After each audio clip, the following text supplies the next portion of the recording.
Assalamualaikum warahmatullahi wabarakatuh. Perkenalkan, kami dari kelompok 7 akan mempresentasikan bab 7 yang berjudul penghapusan sarana dan prasarana. Saya Nadila Hani. Saya Neng Hapsari. Saya Bilbia. Selamat menyaksikan. Nah, kita lanjut. Apa sih yang disebut dengan penghapusan sarana dan prasarana? Penghapusan sarana dan prasarana merupakan kegiatan pembebasan sarana prasarana yang dilakukan dengan alasan yang dapat dipertanggungjawabkan. Penghapusan sarana dan prasarana berlaku sesuai dengan perundang-undangan yang berlaku. Nah, di sini juga saya akan menjelaskan 4 penghapusan dan 4 tujuan penghapusan sarana dan prasarana. Yang pertama, mencegah atau sekurang-kurangnya membatasi kerugian pembiayaan. Yang kedua, mengeringankan beban kerja pelaksanaan inventaris. Yang ketiga, membebaskan ruangan dari beban dari barang-barang yang sudah tidak terpakai lagi. Dan yang keempat, membebaskan barang dan tanggung jawab pengurus kerja. Nah, itulah 4 poin dari pengurusan dan penghapusan sarana dan prasarana.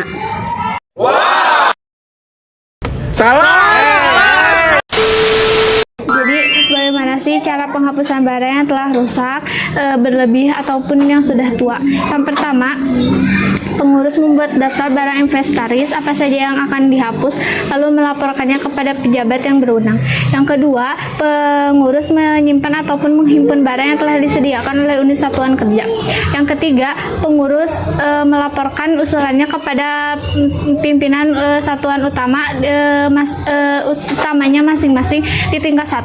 Yang keempat, unit utama membentuk panitia penghapusan barang.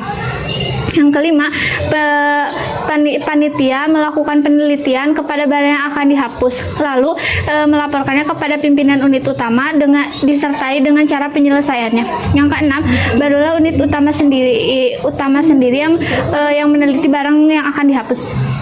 Lalu yang ketujuh, barang yang tidak bergerak seperti komputer yang rusak ataupun telepon yang rusak. Biro Perlengkapan akan meminta izin terlebih dahulu kepada Menteri, lalu dilanjutkan kepada Biro Hukum dan Biro Depdiknas. Lalu dikeluarkannya surat keputusan ataupun SK. Di dalam surat keputusan tersebut berisi cara penyelesaiannya, apakah dilelang ataupun dilakukan pemusnahan.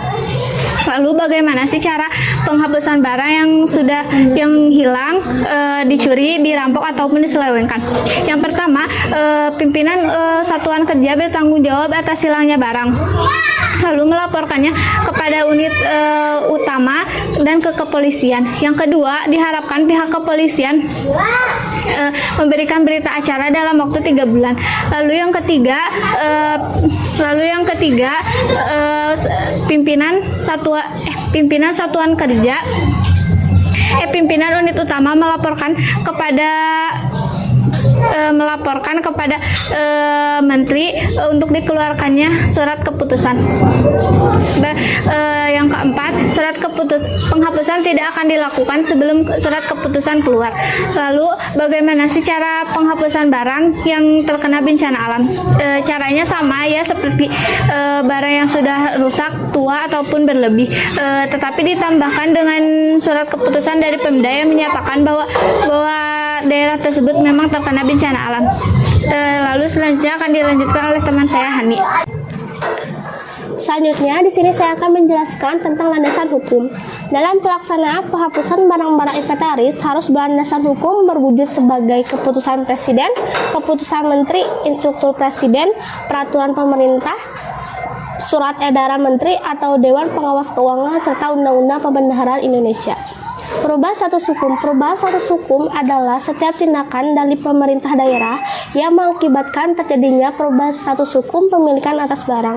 Perubahan status hukum disebabkan oleh 3 hal, diantaranya penghapusan barang, penjualan barang, dan tukar-menukar. Perubahan status hukum terhadap barang milik negara atau daerah. Pada dasarnya, Pelaksanaannya dapat dilakukan karena peraturan yang berlaku. Pada prinsipnya, penjualan barang dapat dilakukan karena peraturan pemerintah, sedangkan tukar-menukar pada prinsipnya dapat dilaksanakan karena peraturan menteri. Selanjutnya, syarat-syarat penghapusan sarana dan prasarana. Di antaranya,